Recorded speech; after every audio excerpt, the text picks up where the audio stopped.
Welcome to the Men of Iron podcast. This is Justin Watkins with you as we work through a month focused on the impact of mentorship.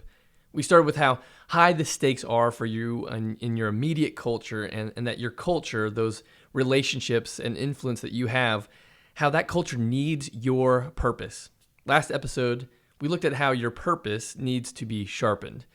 So what is the pathway up the mountain that God is calling and equipping you to fulfill in your culture? So I hope you downloaded the free 5F game plan off of our website that helps you to evaluate and start to create a plan around your faith, family, friends, fitness, and finances.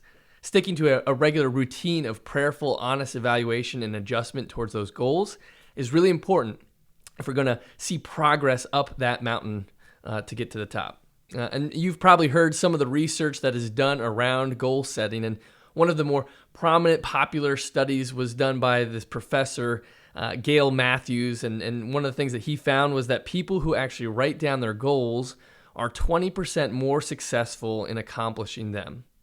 So just wishful thinking and dreaming is not going to get you there most of the time. You need to take the time to intentionally map out and move your chances of success further by doing so.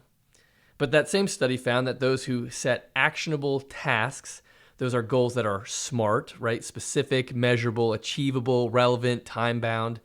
Those goals then were initiated into a weekly check-in with someone to hold them accountable. Those people were 40% more likely to achieve their goals than those who did not take that step. So as we talked about last episode, we need God to be the one informing and leading our pathway up the mountain. That's going to lead to the best measure of success and impact.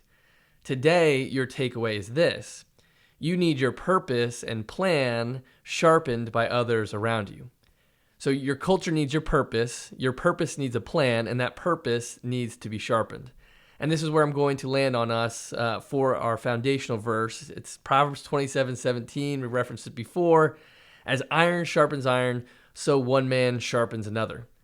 This imagery speaks to the power of life-on-life mentorship. If you have a piece of iron or metal that needs to be shaped, molded, or sharpened, it can't be done on its own. You need to have another object to sharpen it against. And I'm not an expert in this field, but I would assume that the object that is being sharpened against needs to be stronger, right? A little stronger than the piece that needs to be sharpened, so that it can absorb, the friction and the tension that's happening when you're rubbing these two pieces of metal together. The stronger piece is going to be a support so that the piece that is being sharpened can become more focused and become polished to be used, right? This illustrates God's design for all of us to live within close relationships with other believers who are able to sharpen us into the purpose and the identity that God calls us to. Simply put, we need one another. It's not good for man to be alone, and that's not just some fun wedding verse that we hear. It speaks to the very design of humanity to, one, be in relationship with God first and foremost, and then secondarily, we need to be in relationship with other human beings. When we try to go alone, we're going to get caught up in our own limited perspective, our desires and our shortcomings. We just don't know what we don't know at times, and we're not great at calling ourselves out when we need to make those adjustments. We are blinded by our blinders, and we're comfortable being comfortable.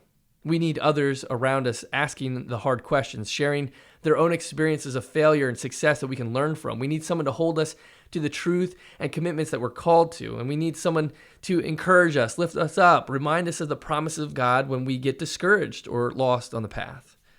And that is what a good mentor does. They aren't claiming to be perfect. They aren't forcing us down one path or another. They're not our boss. They're also not holding our hand and allowing us to walk aimlessly.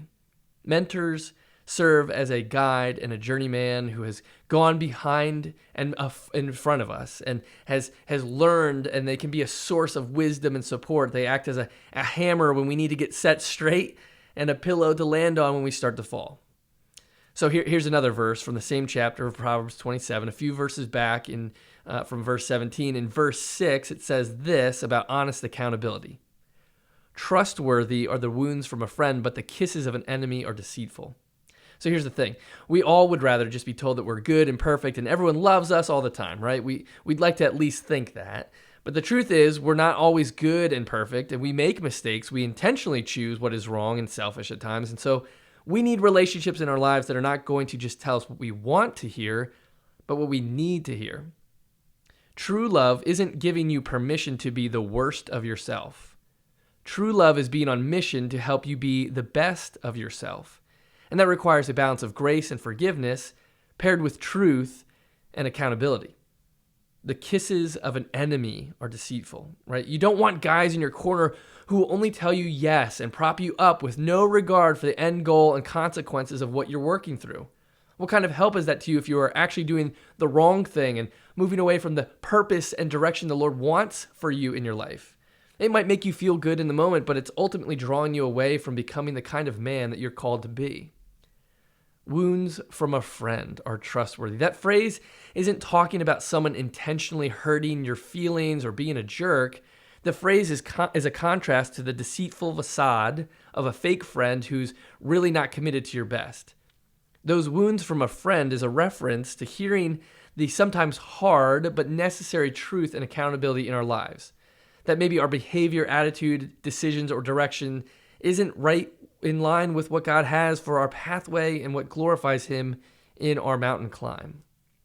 If that friend is truly invested in your best, yes, it might hurt to hear in the moment, but it's honest accountability, and it's actually what the Lord wants to use to sharpen you from that lumpy, unpolished piece of metal into something that He can actually use for His glory to make an eternal impact. And we can trust those interactions and allow them to carry us forward in our journey. So the story of Devin and Rick that I encouraged you to watch last time is a great illustration of that defining moment that we see take place in a lot of mentorships that we see here at Men of Iron. Devin lost sight of the path and purpose as a husband and father. But even though he started into a mentorship to take some action, he was still faking it in order to receive feedback that was propping him up, right? Those kisses that feel good, rather than digging into the iron sharpening iron friction that comes with trustworthy wounds. The result led him to his back porch and a determination to walk away from his marriage and home.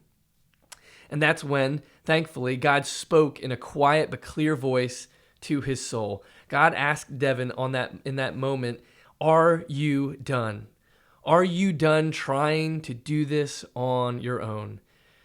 See, doing it on his own, first and foremost, he wasn't relying and submitting to God's truth and power, and doing it without truly allowing his mentor to remind him of those truths.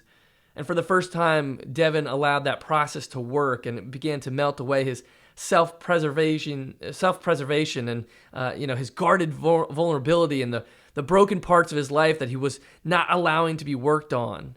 And the result was that his life, his marriage, his family were saved. And again, don't hear me say that mentorship is the end-all be-all to solving your issues. I'm certainly not claiming that Men of Iron is the magic bullet. It is the power of the Holy Spirit at work when we get into the posture of allowing Him to do so. Mentorship is simply a powerful tool and vehicle that we see God use for that transformation to occur. There is a purpose that God has called you to, and He has equipped you with the gifts, time, talents for that purpose. You are set within an immediate culture of relationships for that impact, just as we talked about last time. And to prepare yourself to be your sharpest and most effective in using those gifts to serve those relationships with the purpose He has, you need accountability and encouragement of men who have come before you.